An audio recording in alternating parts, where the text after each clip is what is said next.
में यहाँ पर एक राजा थे, उन राजा का नाम था विराट। राजा विराट का नगर था, इसलिए इसका नाम क्या पड़ गया? महाभारत काल की कहानी आपको पता है कि कौरवों पांडवों के बीच में खेल खेला गया। खेल में पांडव हार गए, कौरव जीत गए। कौरवों ने पांडवों का 12 साल का वनवास और 1 साल का अज्ञातवास, 1 वर्ष का अज्ञात, जिसमें किसी भी प्रकार का आपके बारे में ज्ञान होना, यदि उस 1 साल में आपको देख लिया गया, जान लिया गया, तो वापस 12 साल का क्या हो जाएगा आपको? वनवास। पांडवों ने भाई 12 साल का वनवास काटा जैसे तैसे करके। अब आया अज्ञातवास। पांडवों का यदि कौरवों ने देख लिया तो वापस 12 साल का क्या मिल जाएगा? वनवास। तो कहां जाए? और उनको लगा कि अपने राजा विराट की नगरी में चलते हैं, विराट नगर चलते हैं अपने। पर उनको लगा कि 500 एक साथ जाएंगे तो कोई पहचान लेगा, 5 मतलब पांडव।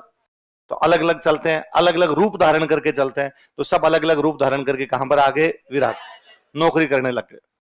भीम बन गया रसोईया, क्यों? भीम मोटा आदमी था, भीम को पता था भूख ज्यादा लगती है, और कोई काम करेंगे मालिक रोटियां दे नहीं दे, वरना खुद ही बनाएंगे और खुद ही आटे की तो कम से कम कोई कमी रहेगी।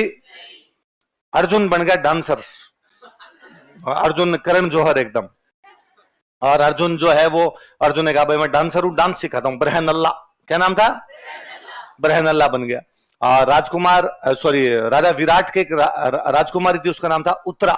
राजकुमारी उत्तरा को डांस सिखाया करता था, लिपस्टिक वगैरह लगा के, घुंघरू घुंघरू बांध के घूमता इधर उधर। ऐसे सब भाई अलग अलग काम लग गए अपने। उधर दुर्योधन ने कहा ढूंढो रहा उनको, यदि हमने ढूंढ लिया तो 12 साल का वापस क्या दे देंगे उनको? वनवास। और एक दिन गुरु द्रोणाचार्य ने दुर्योधन को कहा कि दुर्योधन, पता चला है वो सारे के सारे लोग कहां पर है? विराट पर। दुर्योधन ने राजा विराट को मैसेज किया कि भाई वो 5 घूम रहे हैं तुम्हारे राज्य में, पकड़ के भेजो। राजा विराट ने कहा ना यार, यहां तो इस प्रकार के कोई लोग नहीं। दुर्योधन ने द्रोणाचार्य कहा गुरु खबर सही नहीं है। द्रोणाचार्य ने कहा ना, मेरी इंटेलिजेंस फेलियर नहीं हो सकती, बस वहां पर है तो है, पर वो अलग अलग भेष बदल के इसलिए अपने पकड़ में नहीं आ रहे, तो कैसे पकड़ेंगे? तो द्रोणाचार्य ने कहा काम किया जाए, विराट नगर पर अटैक कर दिया जाए और वहां की गायें लूट ली जाए। क्षत्रिय का पहला काम गायें बचाना, ब्राह्मण बचाना, भूमि की रक्षा करना, महिलाओं को बचाना। यदि गायों की लूटपाट होगी तो पांडव किसी भी भेष में होंगे तो भी लड़ने के लिए आएंगे, और लड़ने के लिए आएंगे तो हम पहचान लेंगे कौन है ये लोग। ठीक है, पर एक बात और, आक्रमण उस दिन करना जिस दिन युधिष्ठिर नहीं हो, क्योंकि उन 500 में दिमाग वाला कौन है? युधिष्ठिर। बाकी लड़ने मरने पर तैयार रहते हैं, वो समझ जाएगा अपना जाल है, वो फंसेंगे नहीं बाद में। और एक दिन पता चला कि राजा विराट शिकार खेलने के लिए गए, युधिष्ठिर को अपने साथ ले गए, और कौरवों ने उस दिन अटैक किया और विराट नगर की गायें लूट के लेके जा रहे हैं। सेनापति भाग के, राजा विराट का बेटा था, उसका नाम था राजकुमार उत्तर। राजकुमारी का नाम उत्तरा और राजकुमार का नाम उत्तर। राजकुमार उत्तर के पास है कि राजकुमार उत्तर, हमारे विराट नगर पर हमला कर दिया है और हमारी गायें लूट के लेके जा रहे हैं। राजकुमार उत्तर ने कहा ऐसा कैसे हो सकता है? अभी अभी मेरा रथ तैयार करो, लड़ेंगे सामने। कौन लड़ेगा? आपके पिताजी तो है। उसने कहा मैं लड़ूंगा, मैं राजकुमार हूं। तो रथ लेने के लिए गए, अरे अरे यार एक दिक्कत और हो गया, आपके रथ का ड्राइवर तो आपके पिताजी के साथ चला गया, तो आपका सारथी नहीं है, आपका सारथी आपके पिताजी के साथ चला गया। अरे तो अब कौन चलाएगा? द्रौपदी वहीं खड़ी थी। द्रौपदी वहां राजा विराट की जो रानी है उसके महल में काम करती थी, और द्रौपदी ने कहा मैं एक अच्छा ड्राइवर बता सकती हूँ, मैं एक अच्छा सारथी बता सकती हूँ। कौन? जल्दी बताओ फटाफट।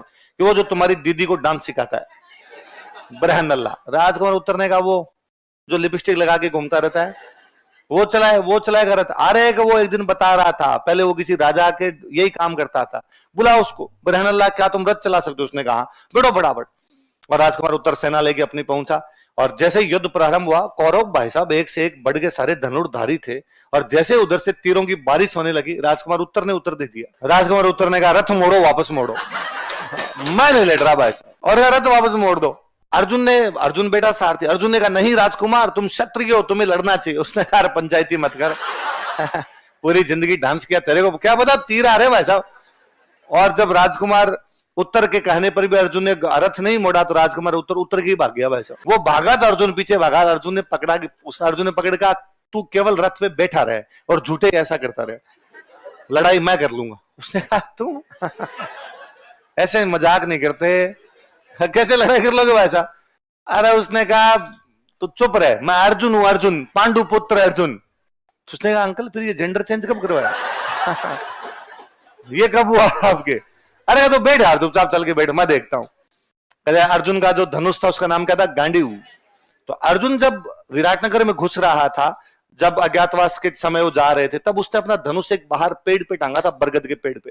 और जब उसने अपना धनुष टांगा था, तब उसने धनुष को हाथ जोड़े देखे, धनुष देवता 12 महीनों तक जब आप इस पेड़ पर टंगे रहेंगे, गर्मी, बारिश, सर्दी के अंदर अलग अलग मौसम में अलग अलग प्रकार के आप पर गंदगी लगेगी, पर मैं आपको विश्वास दिलाता हूं कि जब मैं आपको वापस लूंगा तो पहले गंगा जी में धोऊंगा और बाद में आपको चलाऊंगा, पवित्र करके चलाऊंगा आपको।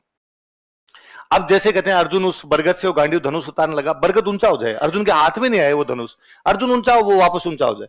तो अर्जुन के समझ में आया, अर्जुन ने पुनः हाथ जोड़े कि हे धनुष देवता मेरे हाथ में आओ, मैं मेरा वचन पूरा करूंगा, मैं सच में आपको पहले गंगा जी में दूंगा फिर चलाऊंगा। कहते धनुष हाथ में आया, अर्जुन ने पहला तीर चढ़ाया, धरती में तीर मारा, बाण मार के गंगा निकाल दी, और फिर अर्जुन लड़ा भाई साहब जाके, और क्या गजब लड़ा अर्जुन। अर्जुन ने अकेले ने कौरवों की सेना को तितर बितर कर दिया, भाग गए कौरव वहां से वापस इधर। तब तक राजा विराट युधिष्ठिर वापस शिकार करके आ गए थे, चौपड़ पासा खेल रहे। चौपड़ पासा जानते हो, एक गेम होता था, चौपड़ पासा खेलते, चौपड़ पासा खेल रहे थे। सेनापति आया, नारे लगाते हुए विराट नगर की जय हो, राजा विराट नगर की जय, राजा विराट की जय हो, विराट नगर की जीत हुई है। और राजा विराट ने पासा फेंकते हुए कहा कि जहां मेरा बेटा उत्तर जाएगा वहां हारने की संभावना पैदा नहीं होती। युधिष्ठिर वहीं बैठा था, युधिष्ठिर ने वापस पासा फेंक दिया, कहा कि आज की जीत बरहन अल्लाह ने दिलाई है। तो राजा विराट को इतना गुस्सा आया, राजा विराट ने अगला वो पासा उठाया और युधिष्ठिर के नाक पे दिया, युधिष्ठिर का नाक तोड़ दिया। तब तक राजकुमार उत्तर वहीं आ गया, और राजकुमार उत्तर ने कहा डैडी सच्ची कह रहे हैं ये, और ये आज वाली बरहनल्ला ने जीता है, क्या बात करते हो? उसने कहा वो बरहनल्ला नहीं है, वो पांडु पुत्र अर्जुन है, और ये जो आपके सामने विराजमान है धर्मराज युधिष्ठिर है, और वो जो अपने रोटियां बनाता है वो भीम है, बाहर ये जो दो गार्ड खड़े हैं नकुल और सहदेव है, वो जो मम्मी वाले महल में नौकरानी रहती है वो महासती द्रौपदी है। और राजा विराट को पता चला, युधिष्ठिर को कहा कि सॉरी ब्रो, मुझे पता नहीं था तुम लोग पांडव हो, मेरी वजह से तुम्हें कठिनाइयां झेलनी पड़ी, और यदि आज की जीत अर्जुन ने दिलाई है तो मैं राजा विराट की घोषणा करता हूं कि राजकुमारी उत्तरा की शादी अर्जुन के साथ कर दी जाए। अर्जुन ने कहा नहीं, एज गैप नाम की भी चीज होती है और मैं उसको डांस सिखाता हूं, मेरी स्टूडेंट है वो, तो नहीं उसकी शादी मेरे बेटे के साथ कर दो। अर्जुन के बेटे अभिमन्यु, बाद में अभिमन्यु की शादी की गई थी राजकुमारी उत्तरा के साथ। तो बाद में अभिमन्यु चक्रव्यूह के अंदर जब मारा जाता है तो राजकुमारी उत्तरा प्रेग्नेंट होती है उस समय, तो बाद में राजकुमारी उत्तरा का जो बेटा होता है, द्रोणाचार्य का बेटा होता है अश्वत्थामा, अश्वत्थामा ने कहा था पांडवों में तो सबको मारेंगे हम, किसी को नहीं छोड़ेंगे, तो कहा उत्तरा के पेट में बच्चा उसको भी मार देंगे। तो अश्वत्थामा जब उस बच्चे को मारने के लिए जा रहा होता है तब ऐसा कहते हैं भगवान कृष्ण ने अपने सुदर्शन चक्र से उसकी रक्षा की। क्या की उसकी? इसलिए वो जब बेटा पैदा हुआ उसका नाम रखा गया परीक्षित। परीक्षित इसलिए जब महाभारत का युद्ध समाप्त होता है उस युद्ध के बाद में पांडवों ने कहा था हम राजा नहीं बनेंगे, युधिष्ठिर भीमन सब मना कर गए थे, नया रीते खून खराबे के बाद राजा कौन बने? तो हस्तिनापुर का जो राजा बनता वो कौन था? राजस्थान वालों का भांजा था, है ना, अभिमन्यु मर गया ऐसे नहीं कहते, अभिमन्यु फूंफूस आया अपना, राजस्थान ब्याह रखा था उसका।